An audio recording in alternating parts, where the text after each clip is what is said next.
Este podcast é um oferecimento da empresa ArcelorMittal. ArcelorMittal é aço, aço é ArcelorMittal.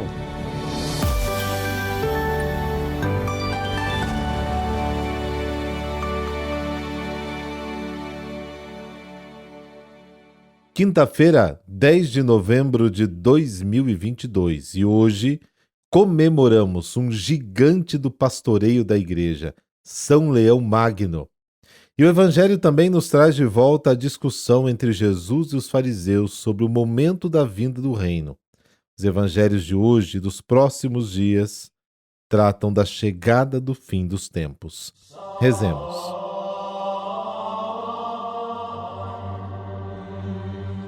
Pelo sinal da Santa Cruz, livrai-nos Deus, nosso Senhor, dos nossos inimigos.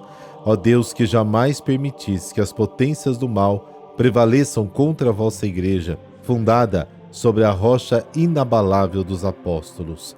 Dai-lhe, pelos méritos do Papa São Leão, permanecer firmes na verdade e ficar na paz sempre. Amém.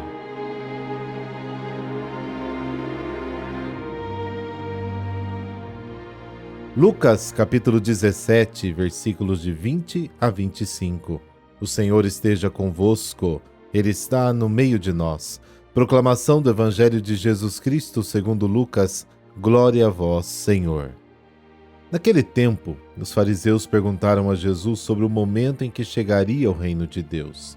Jesus respondeu: o reino de Deus não vem ostensivamente, nem se poderá dizer está aqui ou está ali, porque o reino de Deus está entre vós.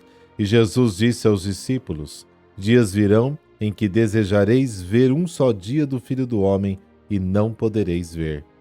As pessoas vos dirão: ele está aqui ou ele está ali, não deveis ir nem correr atrás.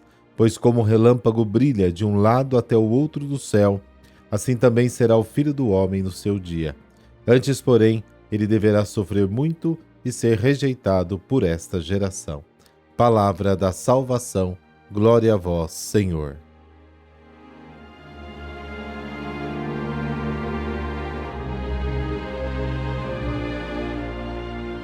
Os fariseus pensavam que o reino só poderia vir depois que o povo fizesse a perfeita observância da lei. Para eles, a vinda do reino seria a recompensa de Deus pelo bom comportamento do povo, e o Messias viria em um bom caminho, solene como um rei, recebido por seu povo. Mas Jesus diz o contrário. A vinda do reino não pode ser observada como observamos a vinda dos reis da terra. Para Jesus, o reino de Deus já chegou, já está entre nós, independentemente de nosso esforço ou mérito. Jesus tem outra maneira de ver as coisas. Ele tem outra maneira de ler a vida. Prefere o samaritano que vive com gratidão aos 9 que se julgam merecedores do bem que recebem de Deus, conforme a cura dos 10 leprosos, em Lucas capítulo 17. Sinais para reconhecer a vinda do Filho do Homem. Assim como o relâmpago brilha de uma extremidade do céu à outra, assim também será a volta do Filho do Homem. Nesta afirmação de Jesus, há elementos que vão desde a visão apocalíptica da história, muito comum nos séculos anteriores e posteriores a Jesus. A visão apocalíptica da história tem a seguinte característica: em tempos de grande perseguição e opressão, o povo tem a impressão que Deus perdeu o controle da história. Sentem-se perdidos, sem horizonte, sem esperança de libertação. Nesses momentos de aparente ausência de Deus, a profecia assume a forma de um apocalipse. Os chamados apocalípticos procuravam iluminar a situação desesperadora com a luz da fé para ajudar as pessoas a não perderem a esperança e continuarem a ter coragem na jornada. Para mostrar que Deus não perde o controle da história, eles descrevem as diferentes etapas da realização do plano de Deus através da história. Iniciado em um momento específico e significativo do passado, este projeto de Deus prossegue, etapa por etapa, através das situações vividas pelos simples, até a vitória final no fim da história. Desta forma, os apocalipticistas coloca o momento presente como uma etapa já prevista no amplo plano de Deus. Geralmente, a última etapa antes do advento do fim é representada como um momento de sofrimento e crise. Tendo o olhar de fé que Jesus comunica, o povo pode perceber que o reino já está no meio deles, como um relâmpago, sem sombra de dúvida. A vinda do reino traz consigo sua própria evidência e não depende das previsões alheias. Sempre a mesma advertência: a cruz, escândalo para os judeus, loucura para os gregos, mas para nós, expressão de sabedoria e do poder de Deus. 1 Coríntios capítulo 1. O caminho para a glória passa pela cruz. A vida de Jesus é o nosso cânone, é a norma canônica para todos, independentemente.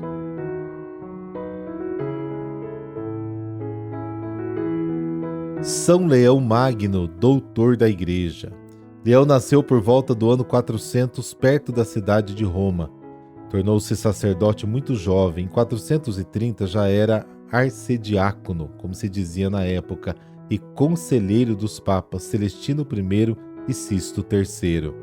Após a morte deste último, em 440, Leão assumiu o governo da Igreja. Eram tempos difíceis, e internamente a Igreja enfrentou divisões por causa de várias heresias, sendo o monofisitismo aquela que Leão teve que combater mais diretamente. Propagada pelo monge Eutiques, afirmava haver apenas uma natureza em Jesus, a divina, e que teria absorvido a sua natureza humana. Negava assim o valor salvífico da cruz, uma vez que não teria sido um verdadeiro homem a pagar pelos pecados, nem a ter verdadeira ressurreição.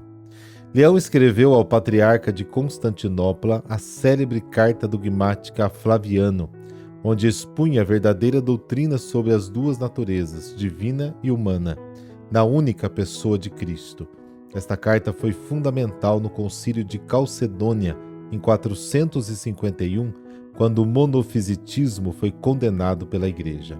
Também na doutrina, na conservação da ortodoxia da fé, no culto litúrgico, Leão agiu com invulgar sabedoria e oportunidade, ensinando e edificando a cristandade. Deixou escritos mais de 100 sermões e 143 cartas, documentos preciosos para a dogmática, história e ensinamento da fé cristã. Externamente, São Leão, por seu prestígio e eloquência, por 2 vezes salvou Roma da destruição. Em 452, convenceu o rei dos Hunos, Átila, o flagelo de Deus, a preservar a cidade e a Itália, e em 455, conseguiu de outro invasor, Genserico, rei dos Vândalos, que poupasse a vida dos romanos e não incendiasse a cidade. O Papa Leão teve um longo pontificado, pouco mais de 21 anos. Faleceu no dia 10 de novembro de 461 e foi sepultado na Basílica de São Pedro, em Roma. Recebeu da posteridade o título de Magno, isto é, magnífico, por ter sido o Papa mais insigne no período anterior à queda do Império Romano Ocidental. Deus eterno e todo-poderoso, quiseste que São Leão Magno governasse todo o vosso povo, servindo pela palavra e pelo exemplo. Guardai por suas preces os pastores de vossa igreja e as ovelhas a eles confiadas, guiando-os no caminho da salvação, através do bom uso dos dons que lhes foram concedidos. Por Cristo nosso Senhor. Amém.